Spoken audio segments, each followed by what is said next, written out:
Minority के budget के अंदर 1024 करोड़ रुपए की कटौती की गई है। क्या वजह है कि यह मुद्दा सिर्फ इम्तियाज जलील उठाएगा? वो लोग जो मुसलमानों के नाम के ऊपर वोट मांगने का काम करते हैं, कितने लोगों ने इस मुद्दे को उठाया है, हम ये सवाल करना चाहते हैं। 1024 करोड़ रुपए की कटौती माइनॉरिटी बजट के अंदर कर दी गई है। Maulana Azad national fellowship, free coaching, interest subsidy on education loans, ऐसे कुल मिलाकर 110 करोड़ रुपए की कटौती की गई है।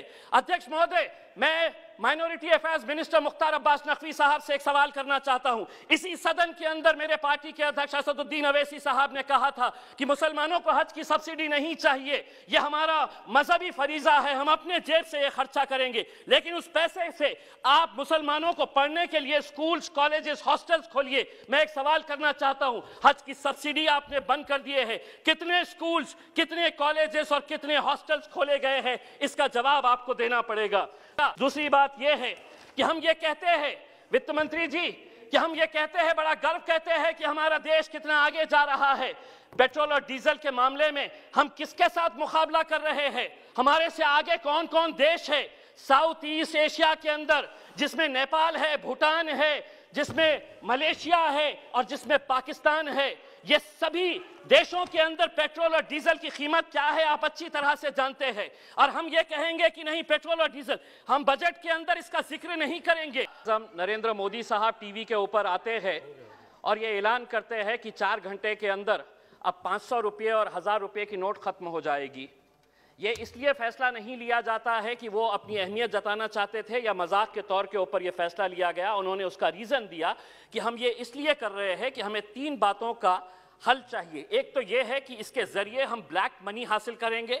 दूसरा ये है कि आज जो मार्केट के अंदर जो काउंटरफीट नोट्स है, जो नकली नोट्स बाज़ारों में है, उसके ऊपर हम कंट्रोल करेंगे। और तीसरा ये है कि हम डिजिटल पेमेंट को बढ़ावा देंगे। मैं आज ये सवाल करना चाह रहा हूं कि 2016 से आज 2020 है, उस वक्त जो बातें की गई थी और 2020 की हकीकत क्या है वो मैं आपको बताना चाहता हूं।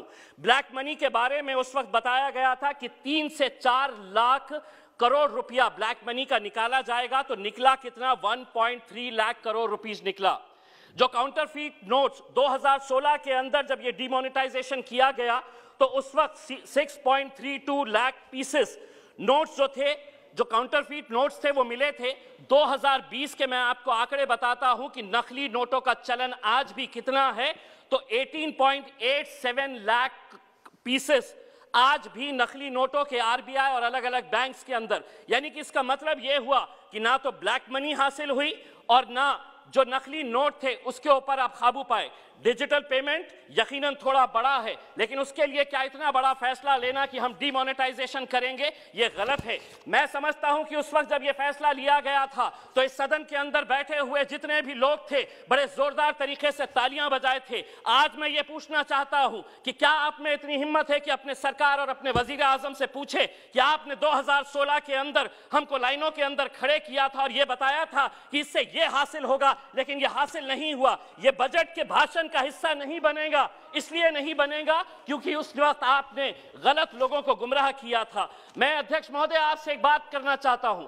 मैं ये सवाल भारतीय जनता पार्टी से नहीं करना चाहता हूं क्योंकि माइनॉरिटीज का इनसे कोई लेना देना नहीं है, लेकिन the so called secular parties जिनके बीच में मैं यहां पर बैठा हूं, माइनॉरिटी के बजट के अंदर 1024 करोड़ रुपए की कटौती की गई है। क्या वजह है कि यह मुद्दा सिर्फ इम्तियाज जलील उठाएगा? वो लोग जो मुसलमानों के नाम के ऊपर वोट मांगने का काम करते हैं, कितने लोगों ने इस मुद्दे को उठाया है, हम ये सवाल करना चाहते हैं। 1024 करोड़ रुपए की कटौती माइनॉरिटी बजट के अंदर कर दी गई है।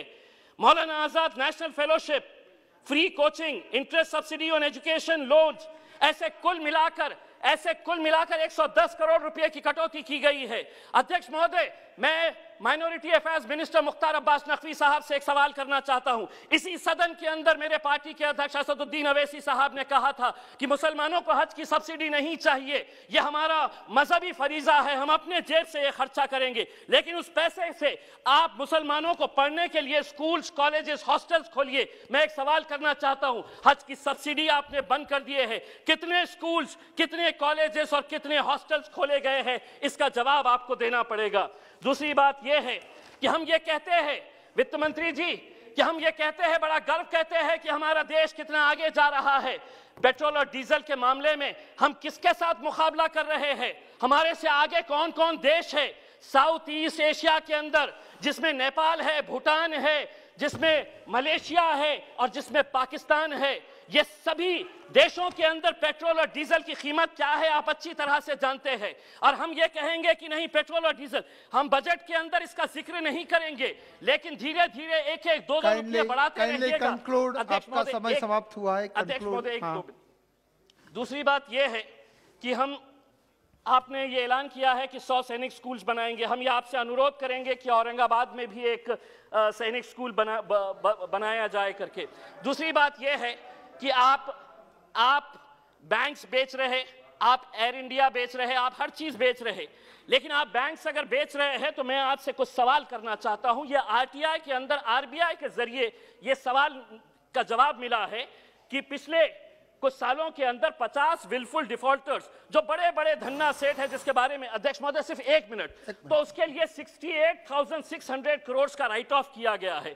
एक पुणे में आरटीआई एक्टिविस्ट है विवेक वेलनकर, इसने 12 पीएसबी बैंक्स जो है पब्लिक सेक्टर बैंक्स, इसका सर्वे किया, पूरे आरटीआई से डॉक्यूमेंट्स निकाले हैं और उसके अंदर यह पता चला है आपकी दौरे हुकूमत के अंदर पिछले 8 सालों के अंदर, बस एक मिनट, पिछले 8 सालों के अंदर 6.32 लाख करोड़ रुपए लोन राइट ऑफ किया गया है। अब आप जवाब देते वक्त ये कहेंगे कि राइट ऑफ का मतलब ये नहीं है ये पैसा नहीं लिए, लेकिन सिर्फ महज 7 तो कंक्लूड 1 मिनट में, हाफ ए मिनट में कंक्लूड कीजिए। महोदय, तो ये जो पैसा लोग लेकर जा रहे हैं, कौन लोग हैं जो आज दुबई में बैठकर, लंदन में बैठकर ऐश कर रहे हैं, इनके बारे में मैं सिर्फ इतना ही कहना चाहूंगा, ये जो अमीर शहर है बड़े शौक से गरीबों का हक खा जाते हैं, क्या ये रात को अपने बिस्तर पर? धन्यवाद, धन्यवाद श्री एन के।